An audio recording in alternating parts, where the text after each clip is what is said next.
амрико тоҷикистонро дар қатори 10 кишвари мавриди нигаронии хос ҷой додааст ки дар он поймолкунандагони дағали озодиҳои динӣ сабт мешавад. имсол ба ин гурӯҳ Русия ҳам шомил шудааст. таҳияи ин феҳрист ва гузориш оид ба озодиҳои динӣ бар пояи таҳқиқу машваратҳои комиссияи Амрико оид ба озодиҳои байналмилалии динӣ сурат мегирад ки як ниҳоди бетараф аст ва онро Конгресс таъсис додааст ва ин гузориш заминаест барои ҷорӣ намудани таҳримҳои амрикоӣ нисбати ин кишварҳо. ва ҳоло аз ҳамкорам Хиромон Бақозода ки бо мо дар студия аст мепурсам ки имсол дар хулосаҳои мақомоти амрикоӣ чӣ гуфта шудааст? баъди соли 2016 имсол бори панҷум аст ки департаменти давлатии Амрико Тоҷикистонро ба гурӯҳи кишварҳои мавриди нигаронии хос ҷой медиҳад.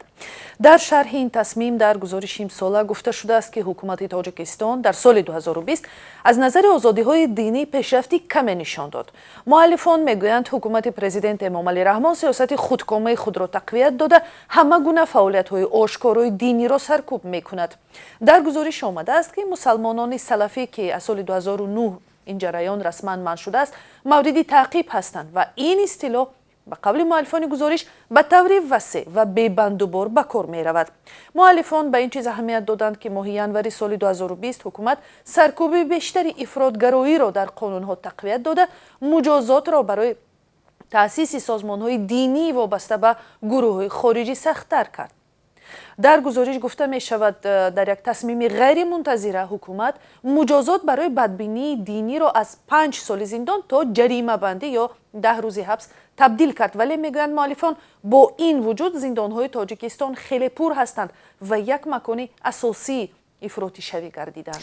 Хиромон, оё дар гузориш ҳарфе дар бораи таъқиби хабарнигорон ҳам ҳаст ё не? То ҷое медонам чунин мисолҳо кам нестанд. бале шаҳло гузориш инчунин ба таъқиби журналистон таваҷҷӯҳ карда навиштааст ки моҳи март мақомот расман вебсайти ахбори воқеъ дар Прагаро ки аз ҷониби собиқ корманди радиои озодӣ таъсис шуда пойгоҳи иттилои мунсифона будааст бо иттиҳоми ин ки гӯё як минбар барои террористону ифротгароён мебошад дастнорас намуд. моҳи апрел додгоҳ журналисти мустақил Далир Шарифовро барои барангехтани адовати динӣ ба 1 соли зиндон маҳкум намуд.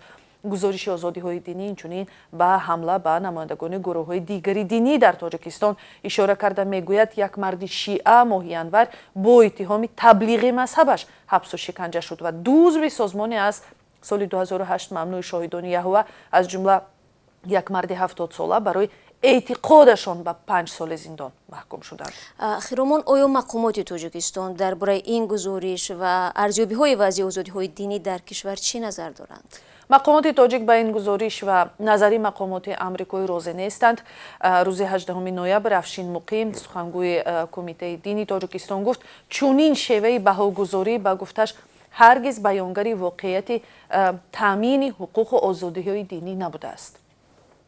чунин шеваи баҳогузорӣ ҳаргиз баёнгари воқеияти таъмини ҳуқуқу озодиҳои динӣ барои шаҳрвандони Тоҷикистон набуданд ва чунин шакли гузоришҳо ва чунин шакли баҳогузориҳо то ҷои якҷониба ҳам ҳастанд. ба ҳамин хотир ҳоло кумитаи дин танзими анъанаи ҷашн маросими назди ҳукумати ҷумҳурии Тоҷикистон расман гузоришгари вижаи Созмони Милали Муттаҳид оид ба умури дин Аҳмад Шаҳидро ба Тоҷикистон даъват кардааст то дар якҷоягӣ вазъи воқеии озодиҳои динию мазҳабӣ дар Тоҷикистон мунсифона арзёбӣ карда шавад.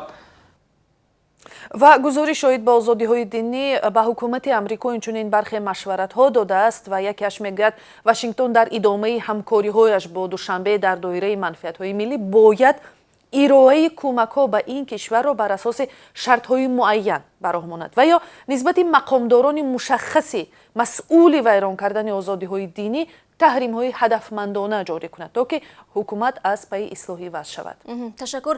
бинандагони азиз, ҳамкорам Хиромон Бақозода буд бо хулосаҳои гузориши нави Амрико оид ба озодиҳои динӣ.